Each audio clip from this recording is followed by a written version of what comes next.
नमस्कार मित्रांनो, मी डॉक्टर रणजित आपलं सर्वांचं स्वागत करतो निफ्टी ट्रेंड मराठीमध्ये. पर्सनल फायनान्सच्या एपिसोड नंबर 2 मध्ये आपलं सर्वांचं स्वागत आहे. 2002 मध्ये तुम्ही एक प्लॉट घेतला होता. त्याची किंमत त्यावेळेस ₹2,00,000 होती. आज जवळ-जवळ 23 वर्षानंतर त्याची किंमत जी आहे ती ₹25,00,000 झाली आणि त्यामध्ये तुम्ही निव्वळ नफा ₹25,00,000 घेतलाय. मग हा जो आहे तो गुंतवलेल्या रकमेच्या जवळ-जवळ 12 पट आहे. पण 1 मिनिट, आपण खरंच किंवा तुम्ही खरंच 12 पट श्रीमंत झाला आहात का? की या काळात आपल्या रुपयाची जी किंमत जी आहे, तीच कमी झाली आहे? आणि जर हा प्लॉट 25,00,000 झाला असेल, तर त्यातून निर्माण झालेली खरी संपत्ती किती? या महागाईच्या हिशोबाने. आजचा हा प्रश्न फक्त जमीन किंवा रिअल इस्टेटचा नक्कीच नाही. तर हा प्रश्न आहे त्या प्रत्येक व्यक्तीचा, की जो पाठीमागील 20 वर्ष जे आहे, तो पैसे साठवत होता, सेव्ह करत होता, बचत करत होता. तर पहिली गोष्ट जी आहे ती समजून घेणं गरजेचं आहे. ती ही चॅप्टर नंबर 1 च्या माध्यमातनं, की 2002 मधील 2,00,000चा अर्थ नक्की काय? तर ₹2,00,000 2002 मध्ये हा फक्त एक नंबर नव्हता. तो एक सामान्य भारतीय कुटुंबासाठी ₹2,00,000 म्हणजे अनेक वर्षांची बचत जी आहे ती असू शकते. कदाचित ते ₹2,00,000 जमवण्याकरता त्यावेळेस घरातील सोनं जे आहे ते विकावं लागलं असेल किंवा गहाण ठेवावं लागलं असेल. काही कर्ज घ्यावं लागलं असेल. पुढे खर्च जे आहेत ते काही पुढे ढकलावं सुद्धा लागले असतील किंवा दर महिन्याला छोटी-छोटी जी बचत जी आहे, ती करून ही रक्कम जमवली असेल. म्हणून जेव्हा आपण म्हणतो, की ₹2,00,000 चा प्लॉट घेतला होता, तेव्हा आपण फक्त त्या प्लॉटच्या प्राईसकडेच लक्ष देतो. पण त्या पाठीमागील मेहनतीची अजिबात आपल्याला दिसत नसते. म्हणजेच काय? ₹2,00,000 फक्त किंमत नाहीये, फक्त पैसा नाहीये, तर ती एक अनेक वर्षांची मेहनत असते. ₹23,00,000 नक्की नफा झालाय का? तो 2 नंबरच्या उदाहरणातनं आपण बघूया. खरेदी 2,00,000नी, विक्री तुमची 25,00,000ला, निव्वळ नफा 23,00,000 शक्य आहे का? याच्यामध्ये तुम्हाला 1150 पट प्रॉफिट झालाय गुंतवलेल्या रकमेच्या. तर फायनान्शियल एनालिसिस जो आहे तो इथंच संपत नाही मित्रांनो. हा पैसा 1150 पट 2,00,000चे 23,00,000 झाले नक्कीच नाहीये.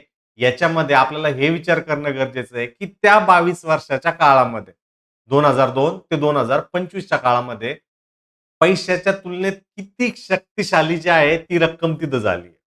म्हणजेच काय, की महागाई जी आहे ती किती त्यामध्ये वाढली आहे. त्यामुळं आजचे जरी 25,00,000 तुम्हाला मिळतायत, तर त्या महागाईमुळं ती जी किंमत जी आहे ती किती डिप्रिशिएट आपल्याला होताना ती दिसते. यालाच म्हणतो आपण रिअल रिटर्न.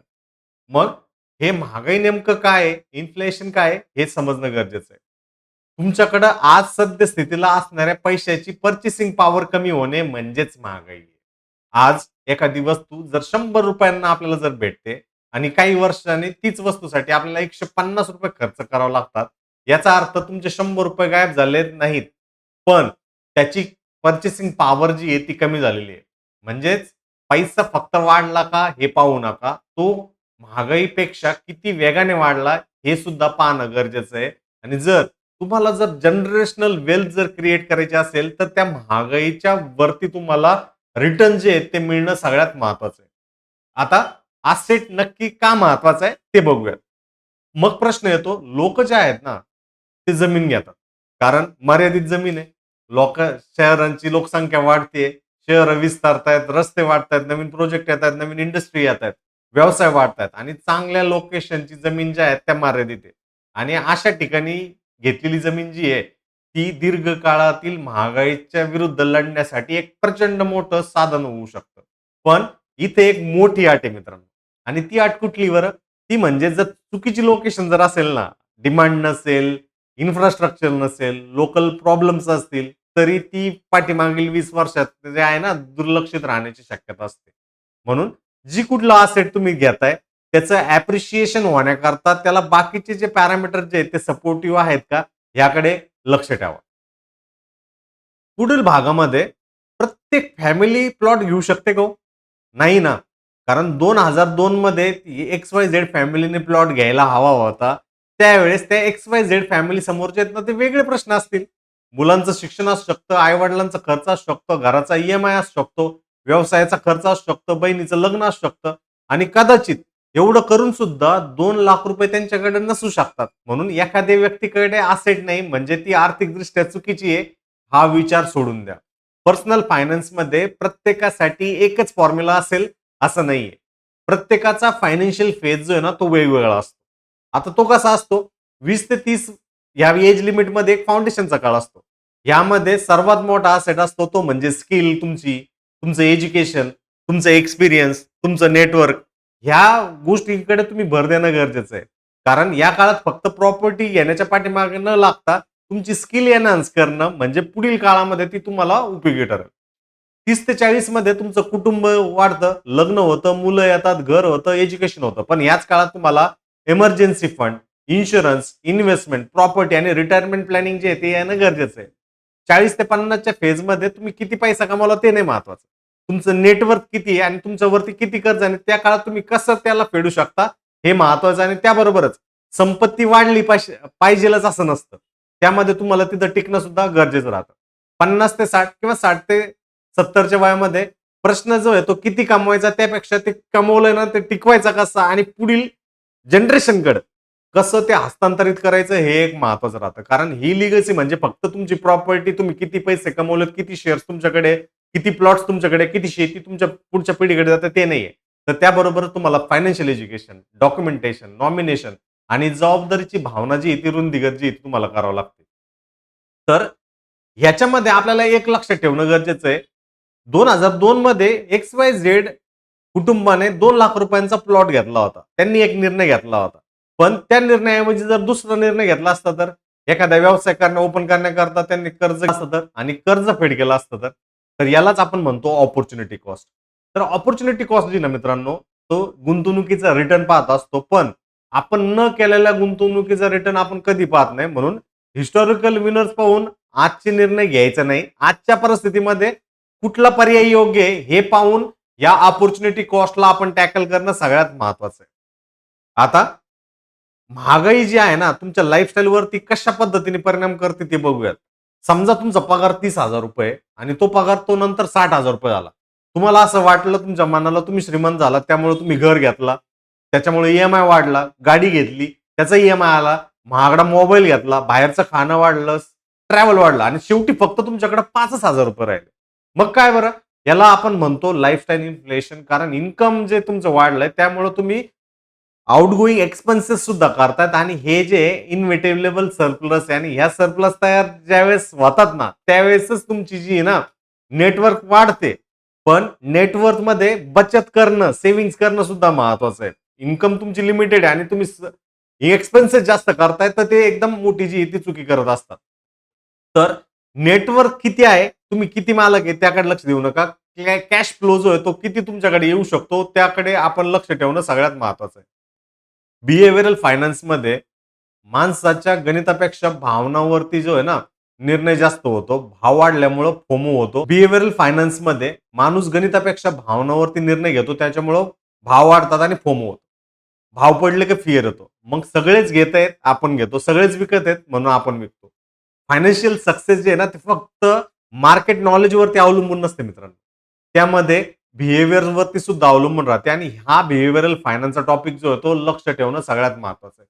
आता तुम्ही म्हणाल, की हा जो 2 लाख रुपयांचा प्लॉट होता तो 25 लाख रुपयांना त्यांनी विकला त्याच्या पाठीमागे लक होता. पण दुसरी बाजू ही पुढील 20 ते 23 वर्ष त्यांनी त्याला होल्ड केला. त्याच्यामध्ये किती चढ-उतार झाले असतील त्याने त्याच्याकडे दुर्लक्ष केलं आणि त्यामुळं जे आहे त्याचा ते 1150 पट पैसा जो आहे तो 2 लाख वरनं 25 लाख पर्यंत गेला. हां, नक्कीच याच्यामध्ये काही लक पण आहे. पण याबरोबरच त्याच्याकडे संयम सुद्धा होता. कारण ज्याला विकण्याची गरज पडली नाही आणि त्याने त्याला एक लाँग टर्म इन्व्हेस्टमेंट म्हणूनच पकडलं. तर जनरेशनल वेल्थ तयार करण्यापेक्षा तुम्ही त्याबरोबरच बाकीच्या पण व्हॅल्यू ॲडेड गोष्टी ज्या आहेत त्या पुढच्या पिढीकडे देता येतात का? ते बघणं गरजेचं आहे. त्यामध्ये एखाद्या पहिल्या कुटुंबाने जे आहे ते प्लॉट घेतला होता. दुसऱ्या त्या पिढीमधल्या त्याच कुटुंबातील व्यक्तीने तिथं घर बांधलं आणि तिसऱ्या पिढीतील व्यक्तीने तिथं व्यवसाय चालू केला. म्हणजे काय? पहिल्या पिढीचा असेट तो प्लॉट होता. दुसऱ्या पिढीसाठी ती स्टॅबिलिटी आली आणि तिसऱ्या पिढीने त्याला अपॉर्च्युनिटीमध्ये बदलवलं आणि यालाच आपण जनरेशनल वेल्थ असं म्हणतो. तर आपण आपल्या मुलांना प्रॉपर्टी देतो. बँक बॅलन्स देतो, गोल्ड देतो, शेअर देतो, म्युच्युअल फंडचे युनिट्स देतो. पण त्यांना जर तो पैसा हाताळता आला नाही तर संपत्ती जी आहे ती पुन्हा शून्यावरती जाऊ शकते. म्हणून मुलांना 3 गोष्टी जी आहे ते देणं गरजेचं आहे. एक म्हणजे असेट, दुसरं म्हणजे फायनान्शियल एज्युकेशन आणि तिसरं म्हणजे फायनान्शियल डिसिप्लिन. यापैकी तिसरी गोष्ट जरी नसेल तरी पहिल्या 2 गोष्टी टिकतीलच असं नाहीये. म्हणून फायनान्शियल डिसिप्लिन जे आहे ते असणं गरजेचं आहे. ह्यामध्ये फायनान्शियल फ्रीडम म्हणजे तुम्हाला नको असलेली नोकरी सोडून देणं असं नाहीये. पैशामुळं प्रत्येक निर्णय घ्यावा लागू नये म्हणजेच फायनान्शियल फ्रीडम आहे. ईएमआयमुळं तुम्हाला नोकरी सोडता येत नाही म्हणजेच काय? फायनान्शियल फ्रीडम नाहीये ना. त्यामध्येच उद्या काही महिने तुम्हाला इन्कम जरी मिळालं नाही तर फायनान्शियल फ्रीडम नसतं. त्यामध्ये फायनान्शियल स्टॅबिलिटी आणि असेटमुळं तुमच्यासाठी हळू जे आहे ते काम करणं सगळ्यात महत्त्वाचं राहतं. म्हणून आज हा व्हिडिओ बघताना स्वतःला प्रश्न नक्की विचारा, की जर तुमच्याकडे ₹2,00,000 आजच्या स्थितीला जर असतील, तर तुम्ही काय कराल? खर्च कराल का हो? की एका असेटमध्ये गुंतवाल? की तुमच्यावरती डोक्यावरती जे कर्ज आहे ते फेडाल? की इमर्जन्सी फंड तयार कराल? की स्किल्समध्ये गुंतवणूक कराल?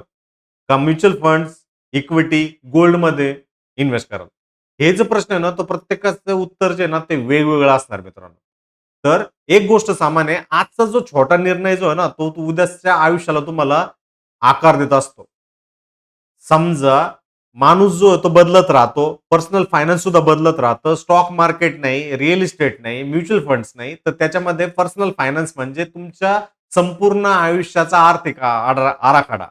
आज तुम्ही घेत असलेल्या निर्णयामुळं तुमचे आयुष्य आजच्या आज बदलणार नाहीये, परंतु पुढच्या पिढीच्या साठी ते कदाचित संधी, फायनान्शियल स्टॅबिलिटी आणि पुढच्या पिढीसाठी तो आहे ना पाया तिथं तयार करताना तिथं दिसू शकतो. मी आज जो घेऊ राहिलेला जो निर्णय जो आहे, तो 20 वर्षांनी माझे आयुष्याचे कुटुंब बदलू शकेल का? हा प्रश्न स्वतःला विचारा. कारण भविष्य जे आहे ते अचानक अजिबात घडत नाही. आज घेतलेल्या छोट्या-छोट्या निर्णयातनं जे आहे ते भविष्य जे आहे ते बदलायला सुरुवात होत असतं. आजचा निर्णय 20 वर्षांनी कदाचित तुमच्या कुटुंबासाठी जो आहे ना, एक सुरक्षितता तयार करणारा असेल आणि पुढच्या पिढीसाठी जो आहे तो सुरुवात असेल. तेव्हा आज जे ते प्राइस केव्हाही बघू नका.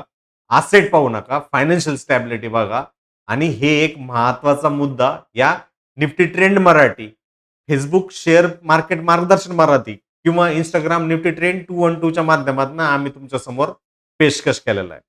तर कसा वाटला व्हिडिओ? व्हिडिओच्या कमेंट बॉक्समध्ये नक्की कमेंट करा आणि ह्याबरोबरच ट्रेडिंग आणि डीमॅट खातं जर खोलवायचं असेल, त्याची लिंक व्हिडिओच्या कमेंट बॉक्स तथा डिस्क्रिप्शन बॉक्समध्ये दिली गेली आहे.